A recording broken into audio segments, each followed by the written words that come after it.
Olá, turma. Na aula de hoje, nós vamos falar das leis de velocidade integradas. Essas leis nos permitem compreender como ocorre a variação da concentração de um dado reagente para uma reação em função do tempo. As chamadas expressões da lei de velocidade, elas nos permitem determinar a velocidade de uma reação a partir de duas informações, que é a concentração dos reagentes e a constante de velocidade. Isso significa que, a partir do conhecimento das leis de velocidade, nós temos condições de determinar a concentração de um dado reagente em qualquer momento do decorrer da reação. Existem diferentes ordens de reação, e essas ordens de reação são determinadas a partir dos mecanismos que respondem pela forma como as reações químicas se processam. Então, nós vamos precisar, para entender os conceitos de forma mais clara relacionados à lei de velocidade, falar de cada uma das ordens de reação, pelo menos das mais representativas. Nós vamos começar aqui com a ordem zero, e para isso nós vamos partir de uma reação representada aqui, em que a espécie A é o reagente que é convertido a produto ou produtos.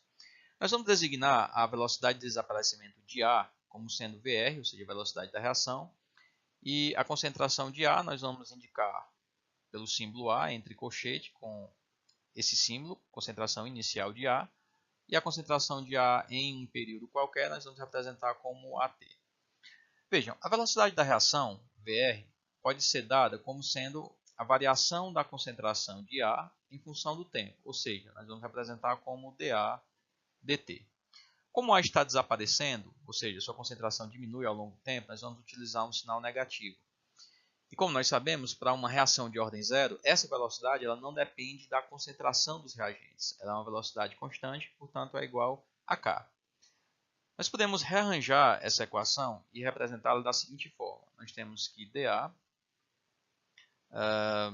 vai ser igual a Kt. Vamos multiplicar tudo por menos 1, portanto representar o sinal negativo aqui desse lado. E para avaliarmos essas modificações ao longo do tempo, nós vamos precisar integrar essa equação considerando os intervalos de um tempo que vai de 0 até t e de uma concentração inicial de A até uma concentração de A em um tempo t. Ao resolvermos essa integração, nós vamos ter que a concentração de A em um tempo t menos a concentração inicial de A é igual a menos Kt. Podemos fazer uma pequena modificação e representar essa equação como a variação da concentração de A em um tempo t seria igual a menos Kt mais a concentração inicial. Reparem que nessa situação nós temos uma representação de uma equação linear. Se nós designarmos os parâmetros já conhecidos de uma equação de primeiro grau, como y é igual a mx mais b, em que nós temos m representando o coeficiente angular, enquanto b representa o coeficiente linear, nós podemos fazer uma representação gráfica dessa equação da seguinte forma. Vejam, aqui nesse gráfico nós teríamos a designação do eixo y, ou seja, da concentração de A t, e teríamos aqui um valor inicial de concentração, que seria o que nós representaríamos como A0. Essa equação é linear. Nós vamos conseguir identificar que esse ângulo formado aqui, que nós vamos chamar de θ, ele permite nós encontrarmos o coeficiente angular, ou seja, a derivada aqui desse gráfico, ou a tangente de θ, seria igual a menos K. E aí nós temos tanto a representação gráfica de uma reação de ordem zero, como temos um mecanismo, um meio que nos permite determinar, experimentalmente falando, o valor da constante de velocidade. Para uma reação de primeira ordem, nós vamos adotar uma abordagem similar, ou seja, a velocidade da reação vai ser representada como sendo a taxa de desaparecimento de A em função do tempo, dA dt, aqui novamente um sinal negativo, Nós vamos igualar essa expressão à constante de velocidade e iremos multiplicar pela concentração de A elevado a 1. Não esqueçam que esse coeficiente ou esse expoente aqui, ele representa uma reação de primeira ordem. E é a partir desse conceito que nós vamos fazer considerações idênticas ao que fizemos no caso anterior. Ou seja, nós vamos fazer alguns rearranjos e, portanto, podemos representar essa equação como dA sobre A sendo igual a menos K dt. Vamos novamente fazer a integração dessa expressão. Podemos colocar, aqui nós temos K representando uma constante. Então vamos deixar K já fora da integração. Vamos usar o intervalo de tempo de 0 até t e a concentração de A0 até a concentração de A em um tempo t. Para resolvermos essa expressão, nós vamos ter o seguinte. ln de A em um tempo t sobre a concentração inicial de A seria igual a menos Kt.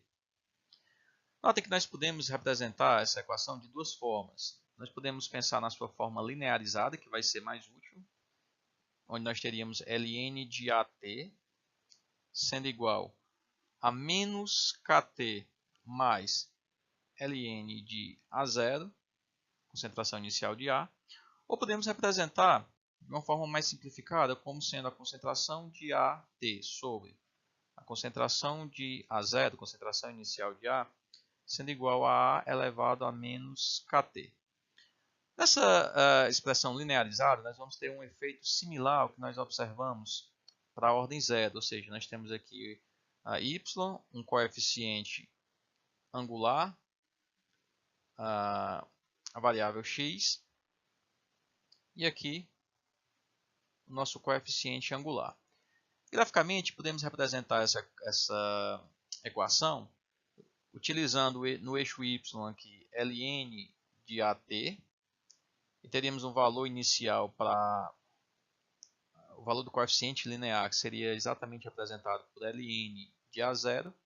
E teríamos a representação desse gráfico, a possibilidade novamente de encontrarmos o coeficiente angular, ou seja, esse coeficiente angular aqui, a tangente desse ângulo, tangente de θ, seria equivalente a menos K. Ok? Trabalhar uma situação problema em que a gente pode observar mais claramente algumas informações. Vejam, a conversão em fase gasosa do ciclo pentano em propeno é uma reação de primeira ordem e a constante de velocidade é apresentada aqui em uma temperatura. É importante lembrarmos que a constante de velocidade ela depende da temperatura. Logo, se nós a modificarmos, também estaremos mudando a constante de velocidade. Bem, o primeiro item do problema diz o seguinte: se a concentração inicial do ciclo propano é 0,25 mol por litro, qual será a sua concentração após 8,8 minutos? Antes de mais nada, é importante que nós observemos o seguinte: a constante de velocidade está dada em segundo e o tempo que é apresentado no problema está dado em minutos. Então seria razoável nós modificarmos esse tempo alterando a unidade de minuto para segundo. Notem que eu posso multiplicar isso por um fator, onde nós temos que 60 segundos equivale a 1 minuto. Esse cálculo é extremamente simples, mas é razoável nós utilizarmos sempre essa formatação para que não tenhamos dúvida em processos um pouco mais complexos. Então, 8,8 vezes 60, isso dá 528 segundos. É o tempo que nós vamos utilizar. E que expressão nós utilizaremos? Como essa reação é uma reação de primeira ordem, nós sabemos que o comportamento da concentração em função do tempo vai ser dado por essa expressão. ln de AT é igual a menos Kt mais ln de A0, concentração inicial do reagente. Então, substituindo os valores nessa equação, nós vamos ter o seguinte: ln de AT, onde A representa a concentração do ciclo pentano, seria igual a constante de velocidade, K, que é dada por... nós vamos acrescentar o sinal negativo, né, da expressão e a constante é dada por 6,7 vezes 10 elevado a menos 4 segundos a menos 1. Vamos multiplicar pelo tempo, que aqui é 528 segundos. E vamos somar com o logaritmo natural da concentração inicial, que é de 0,25 mols por litro. Então, vamos fazer os cancelamentos aqui, de segundo a menos 1 por segundo dá 1. Isso resulta que ln de AT seria igual a menos 1,74. Então, dessa forma, a concentração de A vai ser igual a E elevado a menos 1,74 e, portanto, vai ser igual a 0,18. A unidade que nós vamos utilizar é mol por litro.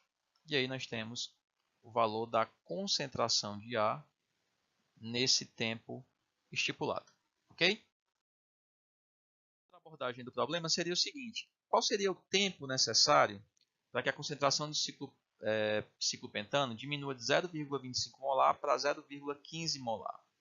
Bem, nesse caso aqui, quais são as informações que nós temos? Nós temos aqui a concentração inicial de A, que é a mesma, nós já vimos, 0,25 mol por litro, e temos a concentração em um tempo T, que aqui é dada por 0,15. O que nós queremos determinar é o tempo necessário para que ocorra essa variação de concentração.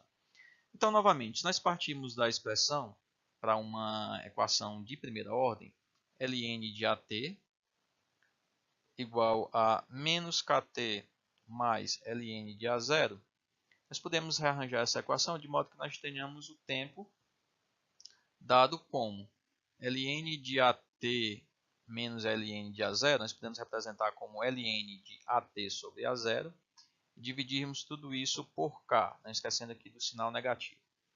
Bem, ao resolvermos essa expressão, nós vamos ter o seguinte: o tempo vai ser igual a ln de concentração em tempo t, que é 0,25, dividido pela concentração final, que seria 0,15, tudo isso dividido por menos K, ou seja, menos 6,7 vezes 10 elevado a menos 4 segundo a menos 1. Como é que a gente tem o inverso dessa expressão, o inverso de segundo a menos 1 vai equivaler a segundo. E, portanto, o tempo aqui vai ser vai ser equivalente a 762 segundos. Vejam, como o item A pedia ou apresentava um tempo em segundo, em minutos, é razoável que a gente faça essa conversão também para representar o tempo em minutos. Então, se nós multiplicarmos esse tempo em segundo pelo correspondente, 1 minuto sobre 60 segundos, nós vamos ter esse tempo representado em minutos, que vai dar cerca de 12,7 minutos. Ok? Finalmente, vamos tratar de uma reação de segunda ordem. Aqui, nós vamos considerar, da forma como nós temos feito com as demais ordens, que a velocidade da reação vai ser dada pela a taxa de desaparecimento de A, ou seja, menos dA dt, e isso vai ser igual a constante de velocidade vezes a concentração de A elevado ao quadrado. Esse quadrado aqui está associado com a reação ser de fato de segunda ordem. Então, vamos fazer os rearranjos e representar essa expressão como dA sobre A ao quadrado, sendo igual a menos K dt. Vamos fazer a integração. Novamente, nós partimos de uma concentração inicial de A até uma concentração de A em um tempo t, e usamos o intervalo de tempo de 0 até t, deixando o K, que é constante, aqui fora. Ao resolvermos essa expressão, nós vamos ter que menos, vamos colocar em parênteses, entre parênteses para ficar mais fácil de visualizar, menos 1 sobre AT menos 1 sobre A0 seria igual a menos KT. Reparem que esses sinais negativos aqui podem ser cancelados ao multiplicarmos tudo por menos 1.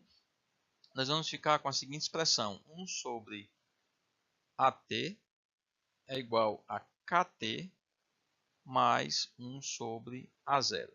Essa expressão, que viria a ser a lei de velocidade integrada para uma reação de segunda ordem, ela vai nos mostrar novamente um valor de y, o valor do coeficiente angular, a variável x e aqui o coeficiente linear, né, que seria coeficiente angular, coeficiente linear. Podemos representar graficamente de forma similar, como fizemos nos demais casos, o eixo y como sendo o inverso da concentração de A em um tempo qualquer, e a concentração inicial, ou o inverso da concentração inicial de A, seria o nosso coeficiente linear. Esse gráfico aqui tem uma inclinação positiva, então nós temos que a inclinação aqui vai nos permitir encontrar o valor de K, ou seja, a tangente desse ângulo seria igual ao próprio valor de K. Como nós veremos adiante, as leis integrais de velocidade vão permitir que nós resolvamos, que nós trabalhemos com uma série de problemas. E aí vocês vão poder ver com mais calma nos exercícios propostos. É isso. Como nós poderíamos determinar experimentalmente a ordem de uma reação? Para fazermos isso, vamos trabalhar algumas informações obtidas experimentalmente para uma reação aqui representada em que A é o reagente, o qual é convertido para produtos. Então, se nós estamos interessados em avaliar a variação de concentração de A em função do tempo, nós vamos realizar alguns experimentos, os quais têm os resultados representados aqui. Notem que foram realizados experimentos ao longo de 10 minutos, e para cada um dos tempos aqui representados, nós temos a concentração do reagente A. Para nós determinarmos qual a ordem de reação, nós vamos partir da seguinte lógica. As leis de velocidade integrada apresentam um comportamento linear dependendo de como a reação, como a equação pode ser escrita, como a lei de velocidade pode ser escrita. Então, nós vimos que para uma reação de ordem zero, nós temos um comportamento linear da concentração de A em função do tempo. Para uma reação de primeira ordem, nós temos o comportamento linear do logaritmo de A em função do tempo. E para uma reação de segunda ordem, nós temos esse comportamento linear dado pelo inverso da concentração de A. Isso significa que nós podemos montar gráficos utilizando esses dados e verificar qual deles o comportamento se mostra linear. Vamos começar pelo primeiro caso aqui, onde nós queremos saber se a ordem de reação é zero. Se nós montarmos um gráfico, nós temos aqui a representação da concentração de A em função do tempo. E notem que o comportamento aqui não é um comportamento linear. Então significa dizer que, graficamente falando, ou observando os dados gráficos aqui, nós não podemos afirmar que se trata de uma reação de ordem zero. Se nós avaliarmos se a reação é uma reação de primeira ordem, nós pegamos os valores agora do ln de A em função do tempo, e aqui nós verificamos que o comportamento é linear. Então, essa reação, ou esses dados, estão de acordo com o esperado para uma reação de primeira ordem. Nós podemos ainda fazer reação de segunda ordem, onde nós montaríamos o gráfico do inverso da concentração de A em função do tempo. Porém, aqui, como já esperado, nós não iríamos observar um comportamento linear, mostrando que a reação não pode ser de segunda ordem, até porque nós já verificamos que ela é uma reação de primeira ordem. É isso.